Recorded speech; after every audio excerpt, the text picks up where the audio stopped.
Annie, premier épisode. Je trompe mon monde.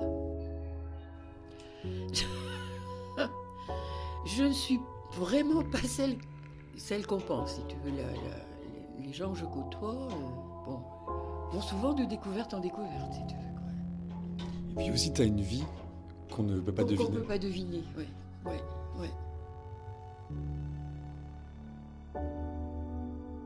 3, 2, 1. Je m'appelle Annie. Je suis née en 1945. C'est une date importante quand même, 1945. C'est la fin de la guerre. Je suis née en novembre. Il faisait très beau ce jour-là, paraît-il. C'était un hiver ensoleillé. Je suis née au bord de la mer, tout près de Brest. Et je suis née à 5 heures de l'après-midi, chez mes grands-parents, dans une chambre où la fenêtre s'ouvrait vraiment sur la mer. Mais sur cette mer calme, pas toujours, mais souvent, de la rade de Brest. Ça a ce paysage très particulier où on voit dans le lointain une côte qui est la côte de la presqu'île de Crozon.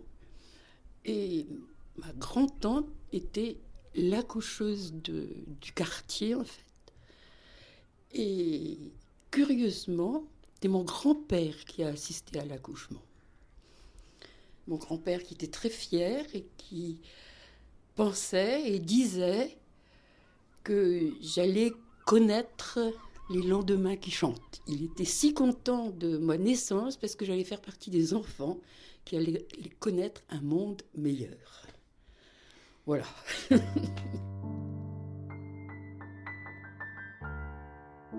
Qui étaient tes parents ? Alors mes parents, mon père Alexandre, ma mère Marie-Thérèse, des noms d'empereurs et d'impératrices, disions-nous quand nous étions enfants. Ils viennent de familles ouvrières. C'est la génération typique de la reconstruction qui veut arriver, qui commence avec rien, mais qui en veut en fait. Et tous les deux, ils ont été peu à l'école et tous les deux auraient désiré faire des études qu'ils n'ont pas pu faire. Voilà. Mes parents étaient un couple très, très fusionnel. Je pense qu'ils s'aimaient vraiment très fort. Le couple, c'était d'abord et les enfants après, quoi.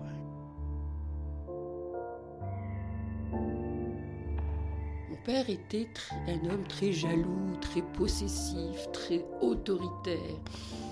Il était vraiment tyrannique pour moi. Tyrannique avec toi ?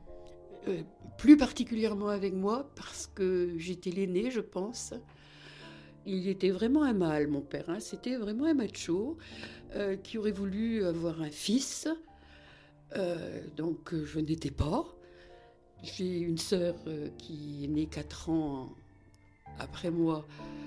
Il n'a pas voulu l'avoir d'abord, il a refusé. Et puis, Parce que c'était une fille ? parce que c'était une fille, oui.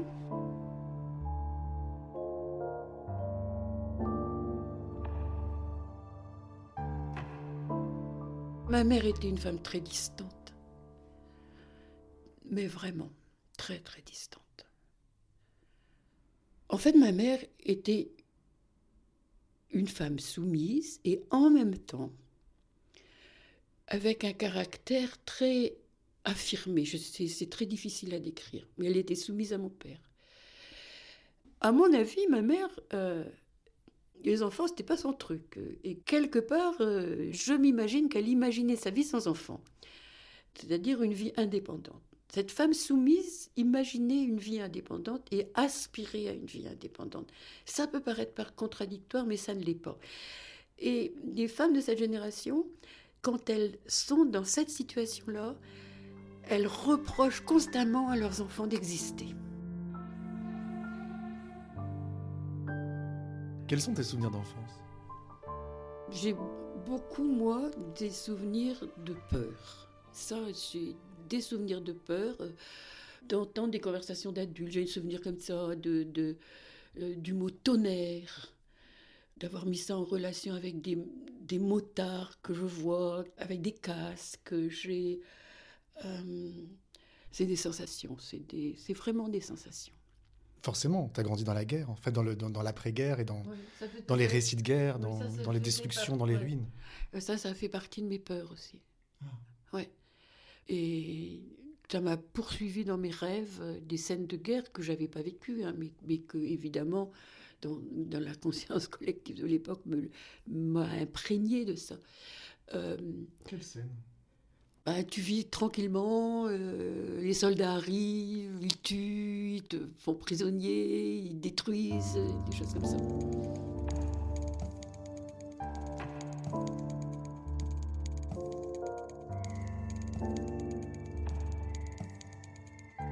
Je suis incapable de te dire de cette époque-là des bons souvenirs avec mes parents, par exemple. Je suis incapable. J'ai des souvenirs d'être punie, par exemple. Ça marchait tout le temps, avec tu t'es pas bien comporté, tu vas être puni, tu n'as pas fait ça, tu seras puni, etc., etc. Et qu'est-ce que tu faisais comme bêtise? Bon, j'étais désobéissante. C'est tout, hein. À l'époque, il fallait pas grand-chose pour... À cette époque-là, les enfants n'avaient pas le droit à la parole. À cette époque-là, on nous disait régulièrement, va jouer dehors, reste pas dans nos pattes, enfin, nos pattes, des choses comme ça. Hein. Il fallait casser les enfants? Ben oui, il fallait les dresser. Donc, mon père a essayé de me dresser.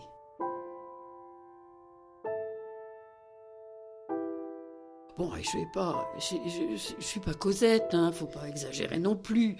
Mais c'est ma génération. Les histoires familiales sont souvent compliquées et je trouve que souvent les enfants n'ont pas été bien traités. Et ça a fait quelque part des dégâts, ça nous a un peu amochés. Hein. Il a fallu qu'on se débrouille avec ça, il a fallu qu'on... Je connais pas de famille où on puisse... enfin, de famille où on grandisse paisiblement, du moins à cette époque-là.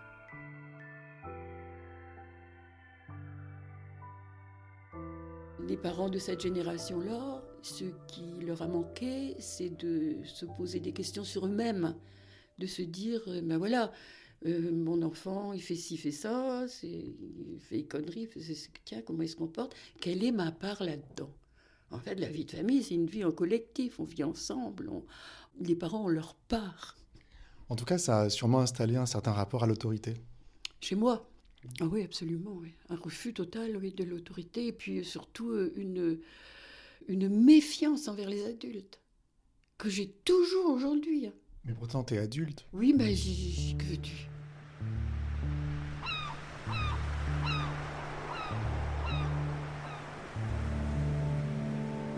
Les souvenirs de bien-être, je les ai, mais en relation avec le lieu où je suis née, c'est-à-dire la maison, donc c'était une maison de location, où était le petit appartement de ma grand-mère. Hein. Il y avait 3 pièces, il n'y avait pas de salle de bain.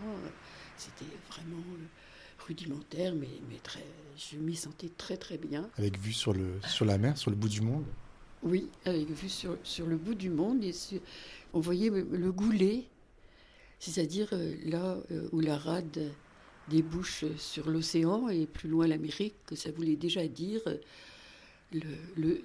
Cette rade, c'est une invitation au départ, en fait. Et ça me sauve. C'est là que j'ai des bons souvenirs.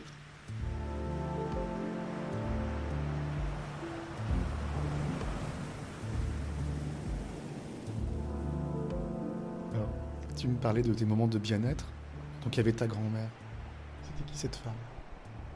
Elle s'appelait Marianne. D'abord, elle était habillée... tout en noir et gris. Et pour moi, c'est quelqu'un sur qui je peux quelque part m'appuyer. Et j'étais peinard, quoi. Elle me laissait peinard, quoi. Non, j'étais tranquille, j'étais bien. Puis elle lisait. Alors, je sais pas, où elle avait récupéré ces bouquins-là. C'était la comtesse de Ségur, les mémoires d'Anne, ça la faisait beaucoup rire.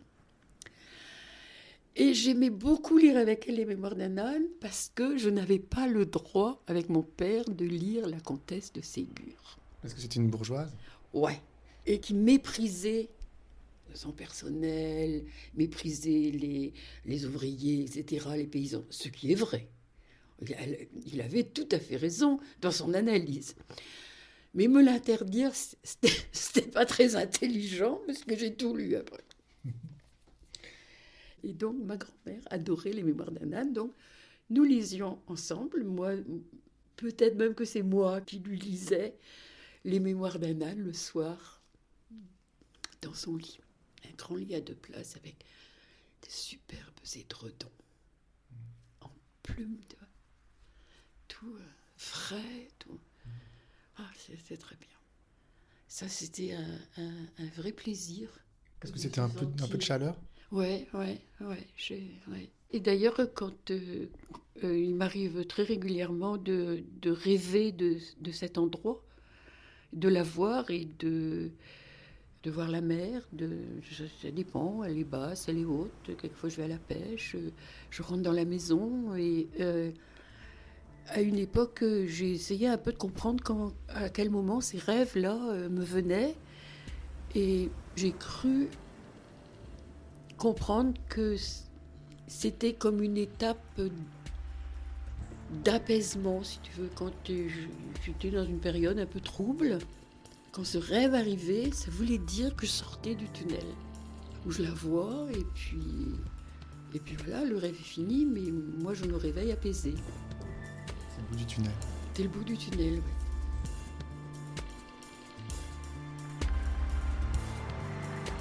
C'est comme ça que moi j'ai vécu mon enfance. Donc je n'avais qu'une hâte, c'était de partir.